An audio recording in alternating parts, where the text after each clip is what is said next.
Hello and welcome to Update Friday, where I'll talk about the latest VR news and highlights of the last 2 weeks. I'm Cass and this one is pretty packed with lots of exciting game news and releases. One of them is even free, so don't miss out on that. We also got hardware updates, new VR peripherals coming like a consumer Haptic VR gun, and I got new updates for you on the Apple VR rumors, plus even more info on what's potentially going to be Valve's future VR headset. If you'd like to be kept up to date with VR, then consider subscribing, as that's a big support and it helps a ton if you watch the entire video for the YouTube algorithm, but timestamps are below as always. And now I welcome you to join me beyond reality. But first, let's talk about protecting that reality. Thanks to Surfshark VPN for continuing their support by being today's sponsor. As you may know, Surfshark is our main VPN service that we've been using for over a year now, so I'm happy to talk about them. One of the biggest reasons to use a VPN is that it keeps your information private by encrypting the data you send through the internet. I also use Surfshark to unlock Netflix content otherwise not accessible. For example, if you are in the US, you can only try out Star Trek Discovery if you turn on a different location, like my country. I love that show, by the way. We also chose them because they have reasonable prices, and with just one subscription, you can use Surfshark on an unlimited amount of devices at the same time, so your phone, laptop and tablet can all be protected simultaneously. If you use our link in the description and enter our promo code, you will get 83% off and 3 extra months for free. They also have a 30-day money-back guarantee policy, so if you don't like it, you can just cancel it.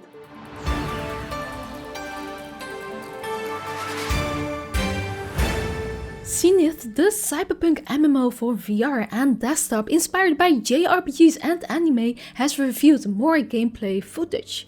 We get a look at the inner city, which looks big and a place you can explore for a while. And we also got a look at more gameplay, like the spell combat.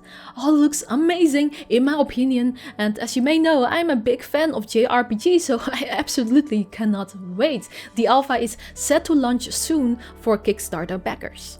And System Shock 2 Enhanced Edition is getting a fully playable VR mode. This is an action role-playing survivor horror game from 1999. The team started development of the Enhanced Edition in 2019, where they played around with VR. That led them to working towards a full VR experience. This means it won't be a quick port, which is fantastic news of course. The game looks great, so I look forward to seeing more. Which of these 2 VR games are you most excited for? Let me know in the comments below, I'm curious. Then the Wizard's Dark Times is getting a co-op arena-based challenge ahead of the Quest launch. I love the spellcasting mechanics in this game, so I will for sure dive back into this game with Chary when that happens. No Man's Sky also just released pets in a free companions update. So freaking cool, and a good incentive to dive back into it in VR, of course.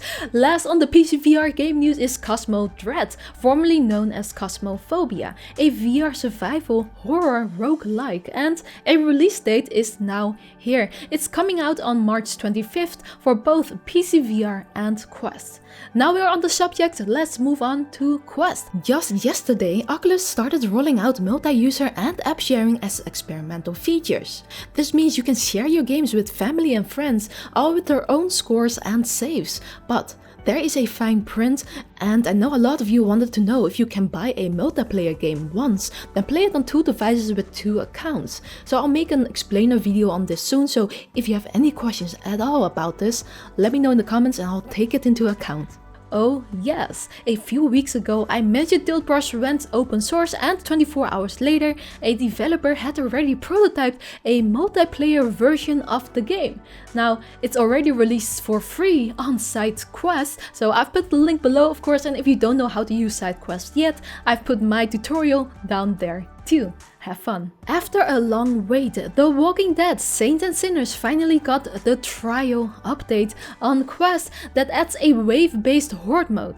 I think it's the best zombie game on Quest with its incredibly immersive combat. You can watch my review on it if you haven't yet, and if you did, now you have something to play in the weekend. A Google Earth VR alternative is coming. Google Earth is an immersive way to explore our planet by flying around and traveling anywhere we want. It is one of our our top apps to show off VR, especially to non-gamers like my mom.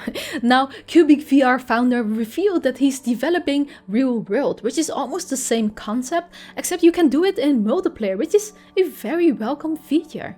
Bowman VR is a new archery game for $15. I tried it out and I think it's a very basic arcade style game, so I don't recommend buying it at this price, as I think there are better archery games out there like In Death. However, a game that I do recommend trying out is Vanishing Grace for $20. This is a mystery puzzle game where you pilot a hovercraft in a post-apocalyptic wasteland to find a vanished friend by retracing her steps. The game is mostly slow-paced, filled with interactive puzzles. The game can be a bit short, around 2 hours, but I still think it's worth it as it has an intriguing story and a lovely art style that makes everything feel very cozy. For PlayStation VR, we got one game release and one interesting upcoming game. Stride, the popular free-running and mirror's edge style action game, is coming to PS VR. No official release date yet, but it should arrive early this year. Then, Prison Boss VR developers are launching a wholesome new game called Winds and Leaves exclusively for PSVR this spring. In this game, you are stranded in a barren landscape and you are the only one who can master the ancient art of growing vegetation. Interesting. I think this will be one of those games that allow for 100% relaxation. Okay, before we move on to hardware news, I wanted to show you something super creative. This developer has gamified vacuuming. He made a normally super mundane task more fun, and I think it gives us a look into the future of gamification with VR or AR, which probably makes more sense here. Alright, to kick off our hardware news, Decagear posted an update on their blog. To summarize, the first batch release time has been delayed because of long lead times of a required component, but the headset is still on track for $450 and the development edition and SDK will be sent out soon to game devs. No dates yet, but I will keep you updated. Then Andrew Bosworth, the VP of Facebook Reality Labs, regularly hosts Q&A sessions on Instagram. Last week, one of the exciting responses was whether Quest 2 would see an update to 120 Hz. Boss didn't verbally confirm it, but he gave a literal thumbs up that could indicate that it's coming. I'm curious how that would work on Quest 2, as John Carmack has said it's possible before, but it could also heat up the device too much. So it doesn't sound like an easy task, but it's for sure welcome. The Tundra trackers are smaller, cheaper and better alternatives to HTC's Vive trackers. These are mostly used for full body tracking. It's great news that new ones are coming, as there has been almost no competition here, yet there seems to be a lot of demand for it. A Kickstarter was expected to go live in January, but due to shortages in the semiconductor industry, this was pushed back to March 29th for now. And there is another contender, well, sort of. Manus VR, the people behind these haptic gloves, is coming with professional Steam VR trackers. These are specifically designed for motion capture and virtual production, but also full body VR. They do not come cheap though, at €299. In comparison, you can get the HTC Vive tracker for $99 per piece, and the trackers by Tundra Labs will likely be more affordable as well. Now, are you ready for some cool new tech? Striker VR is a manufacturer of high-end haptic VR gun peripherals for location-based entertainment. Last week they announced that they raised a $4 million investment and plans to make a haptic VR gun for consumers. Yes, finally something for us too. They are planning to support both PC VR and Quest, but the technical specifics are unclear for now. However, having tried the Striker VR guns before at an arcade, I was especially impressed about the haptics and recoil, so I think this will be a fun, adrenaline-boosting accessory for VR. So, in the last episode of Update Friday, I told you about Valve's future vision for brain-computer interfaces. If you've missed that episode, definitely check that out for more info. But now we got another update from Toby, who you may know from their eye tracking technology. The division CEO of Toby Tech says, "We are excited to work with Valve and OpenBCI to explore the future of immersive gaming by combining the power of Toby eye tracking and OpenBCI's advanced advanced brain-computer interface technology. They will be producing developer units for the recently announced Gallia beta program and says it will be built with elements from the Valve Index VR hardware. Developers interested in using the OpenBCI Gallia headset to explore how neural technology can bring about the next generation of immersive digital experiences are invited to visit OpenBCI's beta project website. Initial developer units are expected to ship in limited quantities to beta program participants in early 2022. This is big news, guys. It probably will take a while before we will see this for consumers, but I cannot fathom my excitement for this. I think it's the future, and I really hope not to be a grandma when this is out. Now, previously I also talked about the rumored Apple VR headset. The newest here is Apple partnering with Taiwan Semiconductor Manufacturing to produce micro OLED displays for its long-rumored augmented reality devices at a secretive facility in Taiwan, according to Nikkei Asia Review.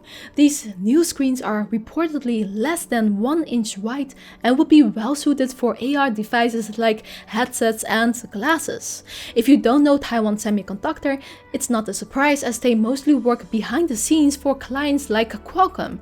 They are the ones who manufacture chips used in mobile phones or, for example, VR headsets. But there is more news on Apple. Alex from The Information saw internal renders of the headset. He says it's a sleek, curved visor with swappable headbands and over a dozen cameras. He also reviews other details about it, like it may ship next year. A price of $3,000 was discussed. They may be working on a thimble-like device for your finger to help control it, and the headset may have advanced eye tracking. So again, I think it's clear Apple is doing something, although it sounds more and more like it's an enterprise device and not something for consumers, but still, it will be very interesting if another big name like Apple finally decides to step into the VR industry, as hopefully that will mean that more competitors are going to join as well. So let's keep an eye on this. Now, 2 upcoming things. If you're an esports fan, then you should not miss VR Master League. Season 3 is coming in 2021 and it will be available via Oculus venues as well as Twitch and YouTube. VRML is the esports platform for VR where anyone older than 13 can join in and compete for money.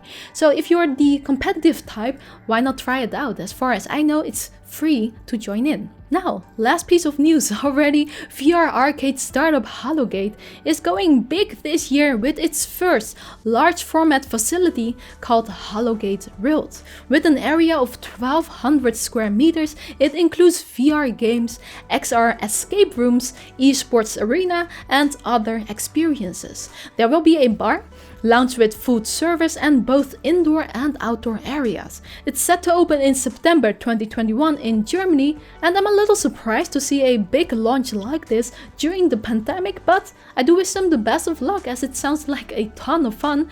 Germany is also not that far away from us, so hopefully we get to check it out sometime. And that's it for today. Tell me your opinions about these pieces of news in the comments below. What are you the most excited for? And if you want to discuss these topics further with us or are looking for some chill time, then join our live stream tonight at 9 p.m. set on YouTube. We live stream every Friday and we would love to see you there. Thanks for watching, and you can support us for free by watching more and maybe leaving a like if you liked it. And a special thanks go to our champions, especially these patrons down below. And as always, VR on.